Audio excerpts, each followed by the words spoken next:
Hello, welcome to Chapter 5 of Psychology. We're going to talk about both gender and sexuality, so we're going to have extended video time. Alright, so first things first, gender. What is it? What is gender? What's sex? Is there a difference between the two? Yes, there is. Alright, so sex is what you biologically are, your anatomy are. So if you have a penis, you're biologically a male, your sex is male. Vice versa, if you're female, if you have breasts and ovaries, you're biologically a female, your sex is female. Gender is what you identify as, and how you take that into social norms. So your gender is what you mentally identify as. So most people, their sex and gender are one and the same. Your sex might be male and your gender is also male. But there's also people who, like, their sex is female, but the gender is male. We would call these people transgender people. Or in my specific example, a transgender male. Because despite being biologically female, they identify as male and conforms to society's standards of male, if that makes sense. Alright? So there's that. And there's also society's gender roles and impressions make a huge impact on us. Like, despite the fact that most of us are despite both males and females being biologically similar, like, we both sweat, we both sweat, we both get cold. Our bodies function pretty much the same, except when it comes to reproduction, right? But society has such a big expectation difference between the two that we conform to. So, like, males, like, it's not so prevalent now, but not way back when, it used to be more common for, like, women to stay home and only take care of the kids and that, while all the guys had to go out and make money, sort of deal. That was a society expectation because men are considered more tougher, stronger, independent, less emotional, despite the fact that's not really true, but it happens. Society, because men didn't express their emotions as thoroughly as women do, so thus they were, like, labeled being less emotional, when they are still emotional, just not as much as females. Yeah, it's all that. So there's that.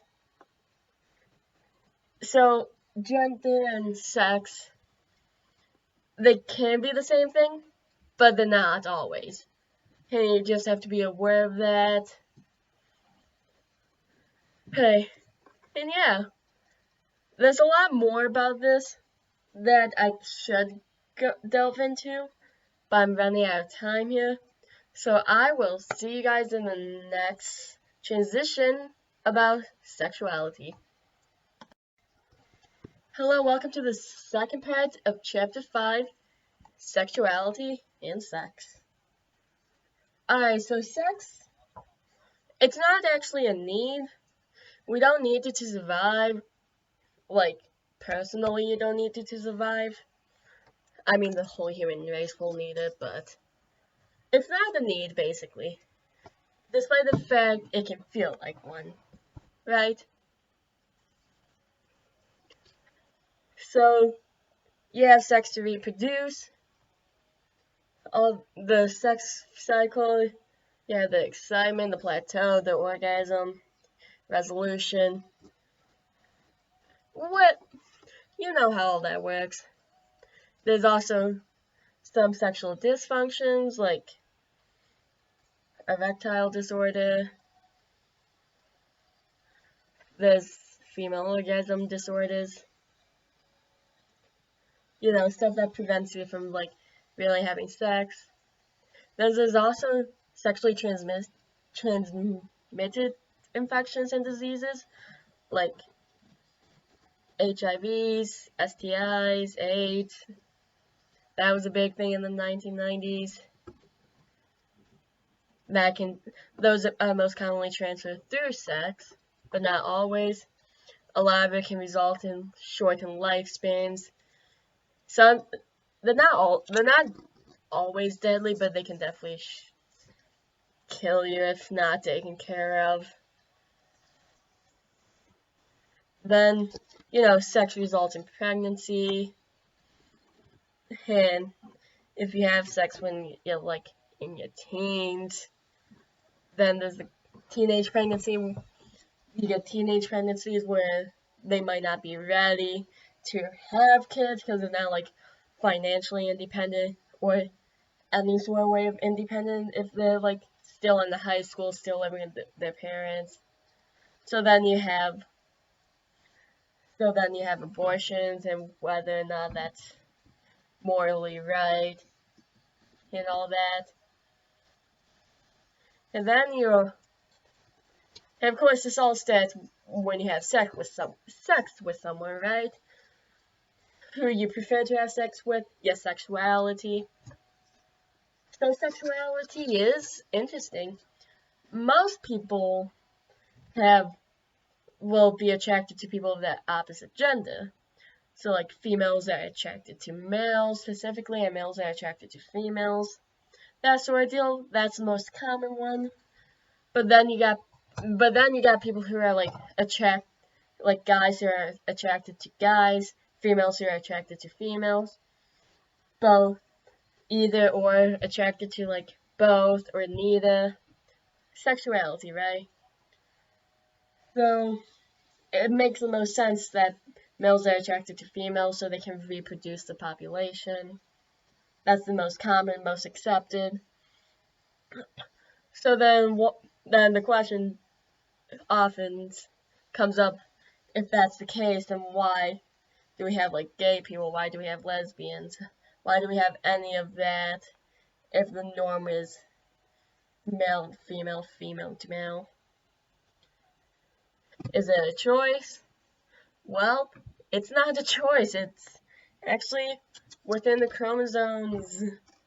There is, maybe not specifically the chromosomes, but biologically, people are straight or gay or all that. It's not a choice. Trust me, I'm sure many of them would wish it was a choice, but it's biologically ingrained in people to be attracted to this gender, this sex sort of deal. Right? Does that follow? Trust me, yeah, it's interesting. Then you got people who aren't even attracted to any gender, asexuals. So it's biologically ingrained, but why is this a thing? Some people will believe that. Some say it's parental influence, some say it's genetic. Maybe there was just people not meant to like reproduce so we can like support the kids who do. We don't have a solid answer for that. But trust me, we're trying to figure it out too. Alright? I'm gonna leave you because I am going way over my time limit. Have a good day. I will see you again in the next video.